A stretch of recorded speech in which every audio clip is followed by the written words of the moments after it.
All right, this is our group project for EMS 129B for CPAP. Please ignore the baby sounds. This was the product of being full-time dad. So, Mr. Rafael is our patient. He's suffering from acute respiratory distress. And Miss Sadie Perkins is going to be our provider, and I will be narrating for you. So, we have come up on this patient who's experiencing respiratory distress. Sadie is providing her primary assessment. Starts with lung sounds, exposing the chief complaint. And in the top, she hears... I hear wheezing and rails in the lung sounds. Rails in the lower fields and wheezing in the upper fields. This patient is alert and oriented. His respiratory rate is above 25. Perfect.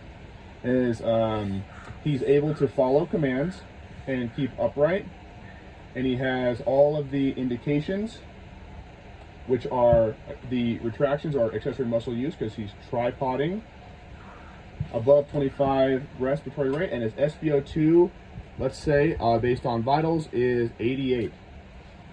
So he meets all the indications and the contraindications in this example. He is breathing, so he does not suffer from apnea.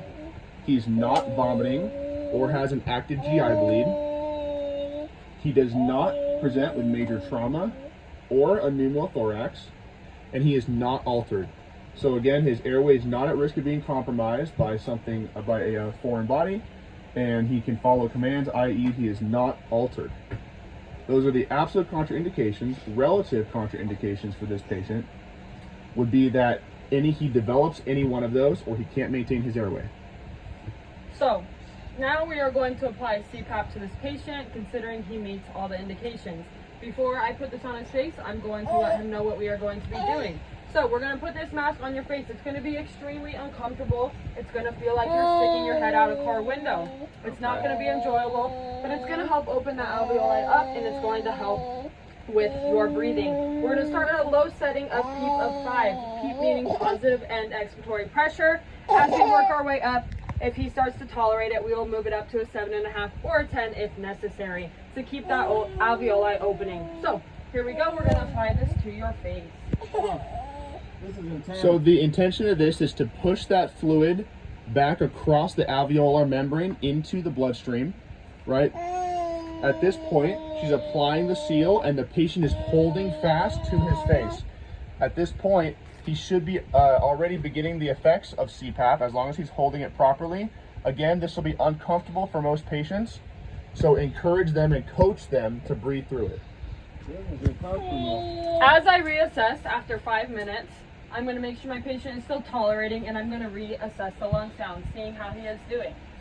She hears a decrease in rails, but she still hears the bronchospasm, i.e. wheezing, in the upper. So, something we're going to do further to help this patient is we're going to attach an SVN to the CPAP machine. This we can add albuterol in to relax and hopefully help that wheezing go away. So I can attach that to the bottom, inserting the medication in the canister, and we're going to attach to a separate oxygen source. I would then reassess 5 minutes later with my patient to see if he is still tolerating and if this is helping with that wheezing.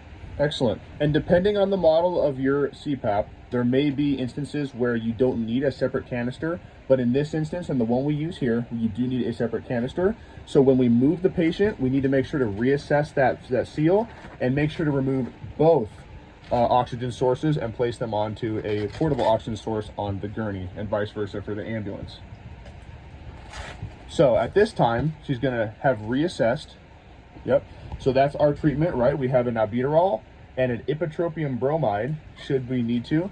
That's going to help decrease mucus production and help inhibit the goblet cells from producing more mucus.